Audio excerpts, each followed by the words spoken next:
Now, as usual in the Newsfighters Year in Review episode, I take a look back over the biggest news stories of the year here in Australia. So, let's get started with January. In South Australia, a massive clean-up is underway after a weekend of devastating rain. As Maryborough locals woke, they were in the grip of a flooding emergency. And then, in February, a dangerous weather emergency is unfolding in Queensland tonight. A once-in-a-century flooding disaster engulfing the regional city of Gympie. And then in March, tragedy struck. Thousands of people in northeastern New South Wales are homeless tonight as Lismore suffers through its worst flood ever. Lismore is post-apocalyptic, a natural disaster on a scale never seen before. I'm advised it's a 1 in 500 year flood. As the state's north sees a once in 1,000 years flood emergency. It's a 1 in 3,500 year event. When will the rain stop? And then in April, Sydney is in the grip of a third major flooding event this year. Sydney has now had more than a year's worth of rain and we are barely into the fourth month. The Nepean River rising by 13 metres in a day. Following on in May, Southeast Queensland is in the grip of another devastating flood crisis. The town of Laidley, an hour inland from Brisbane, hit hard for the third time this year. Hopefully it goes back down.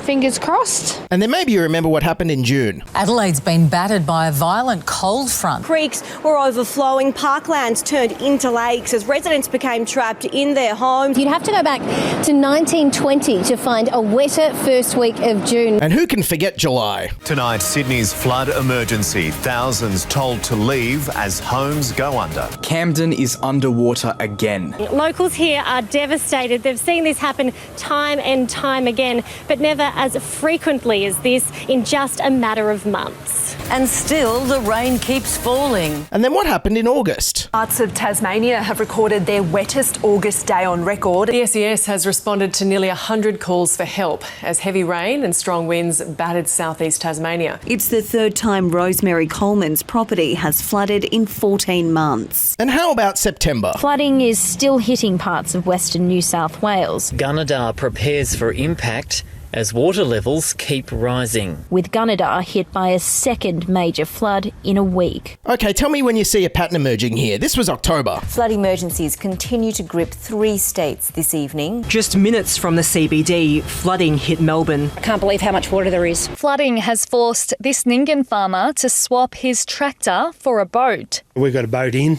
boat out, which is fun. I'll learn how to drive this boat one day. And finally in November, something different. Just kidding. Tonight, the flood emergency worsens. Forbes in the New South Wales Central West has been split into a series of islands as the Lachlan River reaches a height not seen in 7 decades. The town facing its third flood in 6 weeks. We are now seeing flood upon flood upon flood. When will the extreme weather end? Now, not sure if you saw the pattern there, but I think it's fair to say it's been a bit of a wet year here in Australia this year. In fact, I think it's best summed up actually by this woman who was on the Year in Review episode last year. I mean, it'd be great if it stopped raining, would be the one thing. Yes, I think that's something we can all agree on. Anyways, all the floods have led to food shortages, with one vegetable in particular becoming so scarce and expensive, it became a major election issue. Lettuce prices have soared to as much as $12 as shortages and rising costs start to bite. Largely due to Queensland's floods, where 80% of lettuce crops were wiped out. With lettuce so scarce and so expensive, KFC is now using cabbage on their burgers. A simple head of iceberg lettuce, $5. An iceberg lettuce, $5.50. How long are they going to be confronted with lettuce at $5? You can't necessarily change the price of a lettuce. Yes, in fact, if it had have got much worse, the Morrison government probably would have had to introduce Lettuce Keeper. But of course, only for permanent citizens with full-time jobs. Everybody else, you're on your own in the lettuce wars. Of course, the media couldn't help themselves. They kept making the exact same pun over and over. And experts warn this is just the tip of the iceberg. But lettuce is just the tip of the iceberg. And it's just the tip of the iceberg. Wow, looking back, I never would have guessed at the beginning of 2022 that the single biggest kitchen table issue for Australians would be the lettuce on the kitchen table. I don't know about you, but people I know, we were literally texting each other lettuce prices like we're in the middle of a global oil shock. $6.50 at Aldi today, get down there. Thankfully though, lettuce prices did wind up dropping faster than the price of Bitcoin, and you no longer have to eat a KFC Zinger cabbage burger. Anyways, between the floods, the war in Ukraine and rising energy prices, inflation has hit a 32-year high in Australia, to the point where it's even impacting some of life's most important essentials. Australia's energy crisis has hit one of our favourite brands of chips, with the price of cheesels set to rise. A bag of chips will now be 40 cents more expensive. All right, Putin, you've crossed a red line now. We could all stand by while your illegal invasion only impacted the price of petrol and lettuce, but I'll be damned if we're going to stand back and do nothing while the price of cheesels goes up 40 cents a packet. This human tragedy must stop now. Also, speaking of never-ending disasters, 2022 was of course the year of an Australian federal election, but I have to say, not all voters were completely across the issues and candidates. I don't know who the other man is that we might be voting for, apart from Scott Morrison. Yes, not everyone was completely across who Scott Morrison was, but those who did know who he was certainly loved giving him a piece of their mind on the campaign trail. In a Newcastle pub last night, the Prime Minister was abused by a disability pensioner. You better do something. I don't care. I'm sick of your bull. Another woman seeking a selfie also made her feelings well known. Congratulations on being the worst Prime Minister we've ever had.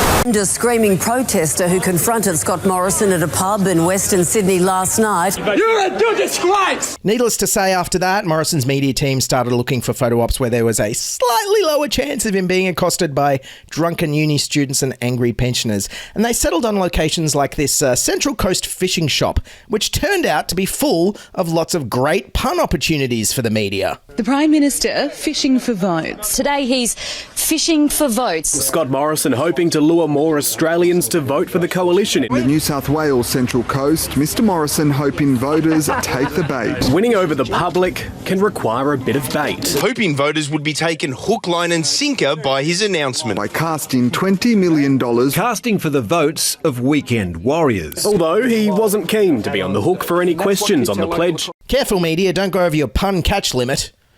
In terms of the election issues themselves, Morrison tried to play the pity card and make the last 3 years everyone else's fault, like in his campaign ad here. I mean, things are tough, and they've been really tough. There's drought, there's floods, there's fire. Yes, and you were absent for all of it. Meanwhile, Anthony Albanese seemed to be imitating Joe Biden's election-winning strategy of looking old and forgetful. Anthony Albanese has fallen at the first hurdle today, unable to remember Australia's unemployment and interest rates. It's up to people to ask whatever questions they want. Andrew. What's the national unemployment rate? National unemployment rate at the moment is, I think it's 5.4. Sorry, I'm not sure what it is. Yeah. Anyways, believe it or not, come May 22nd, Albanese won. Well, actually, technically, it's more like a bunch of teal independents that won seats caused Morrison to lose, and Albanese just benefited from this. But this is the country of Stephen Bradbury, so we'll take any wins we can get.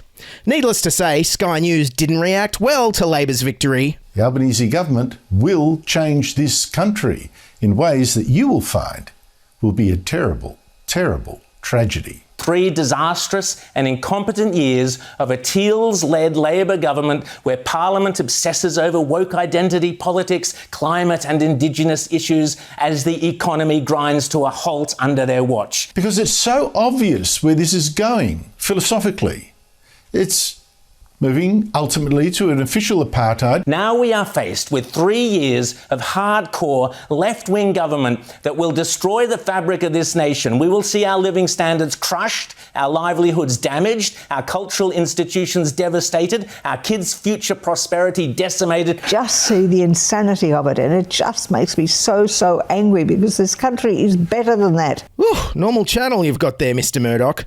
If you're wondering why you never hear Sky News pundits speaking out against free healthcare in this country, it's because they need all the free healthcare they can get just to cover all the embolisms they get whenever Labor wins an election. Alrighty, on to world news now, and of course it's been dominated by the unprovoked February attack by an unrelenting and intimidating aggressor. Hank the Tank, a 230-kilogram black bear who has broken into at least 28 properties over the last 7 months in South Lake Tahoe. Nicknamed Hank the Tank. Hank the Tank. Hank the Tank, breaking windows and doors, looking for food. As a result, he's put on a fair bit of weight and he isn't easily startled by humans. Where's the UN when you need them? Anyways, we have an update to this story. It turns out that all the Hank the Tank truthers were right. Hank has been unnecessarily stitched up by the lamestream mass media. All right, check this out. Do you remember Hank the Tank, that big bear right there? Well, DNA evidence has cleared him. Hank the Tank is off the hook. Hank is not the culprit. Hank the Tank has gone from wanted to wrongly accused. DNA collected from the homes found Hank the Tank was not responsible for even half of the incidents that he's been blamed for. There were 3 other bears doing the same thing, but Hank was getting all the blame. Seriously though, the invasion of Ukraine by Russia in February sent shockwaves through the global community. But thankfully, our Australian leaders knew exactly how to react with dignified strength that showed Putin would be brought to justice. This is unprovoked, unwarranted, and as a result, there is no course that Russia can follow other than to just to step back and to ensure that Russia steps back. Russia should step back. I call upon Russia to back off. We can't have them be able to go around and moving their money and going shopping at Harrods. They shouldn't be allowed to go and shop at Harrods or come down here to Australia or, go and have a holiday up in North Queensland and do that sort of thing. Yes, and thankfully, with Scott Morrison's Harrods shopping ban announced, Putin immediately withdrew from all of Ukraine and Crimea. Good job, Scott Morrison. Also in world news, one of the biggest stories of the year has been the widespread protests in Iran that broke out after the death in custody of young woman Mahsa Amini. Going since September, these protests have been largely spearheaded by the women and girls of Iran standing up for women's rights. And women around the world have been showing their solidarity with one simple act. Female French stars like Juliette Binoche cutting their hair in a video posted on Instagram under the handle that translates to support for women of Iran. Even at the European Parliament in Strasbourg, during a debate on the protests in Iran, one member of Parliament took a scissors to her own hair and called for an end to violence against Iranian women. Yes, so if anyone asks, I'm not losing my hair. I'm just showing my solidarity with the women of Iran, guys. It's not falling out. I'm just showing solidarity. I'm here for you, Iranian women. Justice now. Also, speaking of protests, we saw them break out this year in a very unlikely country. Growing resentment over China's strict COVID-0 policy has led to violent protests in the southern city of Guangzhou. Videos posted online show angry crowds crashing through COVID barriers and overturning cars. Angry and frustrated crowds in China's financial capital, Shanghai, have looted shops and broken through street barriers after 22 days of strict COVID lockdown. Supermarkets are shut, restaurants closed, and people are getting desperate for food. Yes, and if the sight of food riots wasn't post-apocalyptic and dystopian enough, China did this. Drones fly between high-rises, warning residents to control their desires for freedom. In Shanghai, drones tell people to stay home. Control your soul's desire for freedom, it says, as more cities double down with restrictions. Robots patrol some streets, reminding people to wear masks. Yes, what a year. 2022, the year of both Russian kamikaze drones and Chinese loudspeaker drones telling people not to want freedom. Geez, imagine if a time traveler from the past arrived today. You know, the first question they'd ask would be like, have you got flying cars? And you'd have to answer, not really. Now, never ask that question again. Anyways, COVID wasn't all sci-fi dystopian doom and gloom this year. It also had its lighter moments. Deputy Prime Minister Barnaby Joyce is stuck in the US after testing positive to COVID-19. The Deputy Prime Minister faces 10 days inside this 5-star Washington DC hotel, which will test his patience. George, just wait, please. Look, I don't wish COVID on anybody, but you have to admit it's pretty damn funny that Barnaby skipped out of the country as soon as Parliament finished to try and grift in one last overseas junket before the election, and he wound up being stuck in a hotel room for 10 days. Sucked in, Barnaby. Oh, no, hang on, wait. I'm about to go on an overseas holiday. Can I get the government to pay my hotel bill if I get stuck in a hotel for 10 days? Please? Anyways, moving on to those who are no longer with us. And of course, 2022 will be remembered as the year we lost our Queen. In breaking news this morning, Dame Olivia Newton-John has died at the age of 73. No, not Olivia Newton-John, our elderly queen. Actress Angela Lansbury, star of Murder, She Wrote, has died, aged 96. No, you know who I'm talking about. Australia's monarch died. Good morning, everyone. Welcome to this very special breaking news edition of Weekend Sunrise. What a way to wake up as we go to air. There's utter disbelief as Australians absorb that news that Shane Warne has died. No, not our king. You know, that person who changed the world for the better. Mikhail Gorbachev, the last leader of the Soviet Union, has died at the age of 91. Okay, look, getting closer, but of course I mean our unelected head of state. This is ABC News. We're interrupting our programs to inform you Her Majesty Queen Elizabeth II has died. Yes, that was the ABC here in Australia announcing the death of the Queen on the morning of September the 9th.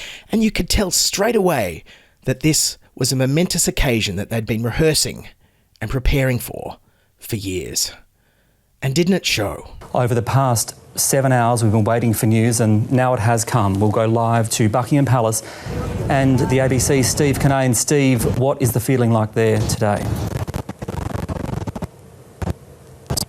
Very sombre here today when news spread that the Queen was not in a good condition, and it was an unprecedented thing up to the home royal family. Okay, we'll have to leave Steve Kinane there, I'm afraid. For now, we'll join live coverage from our broadcast partner, the BBC.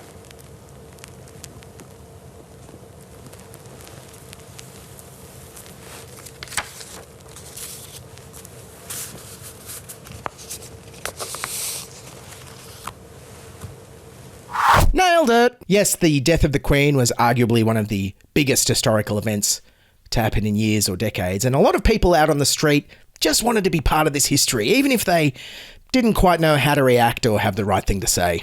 Really excited, but really sad. We freaked out when we found out that the Queen died, honestly. Literally stopped on the corner and screamed about it for 5 minutes. Yeah, it was crazy. She lived a pretty awesome life, didn't she? Because she would have been still alive.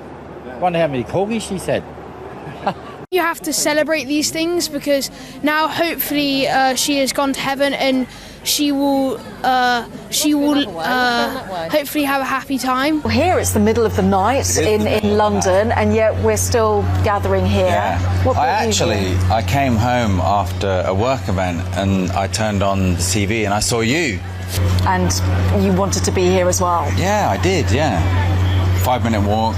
So, in conclusion, 2022 has been a year of unrelenting floods, skyrocketing inflation, war in Europe, food shortages, notable deaths, and worst of all, accusatory fake media campaigns against innocent bears who were just hungry and wanted some food. After such a deluge this year, both literally and metaphorically, I'd like to think that finally we can look optimistically ahead towards next year. A fourth wave of COVID-19 is hitting the country and some hospitals are not coping. We are in the middle of a fresh wave of coronavirus. Okay, maybe not.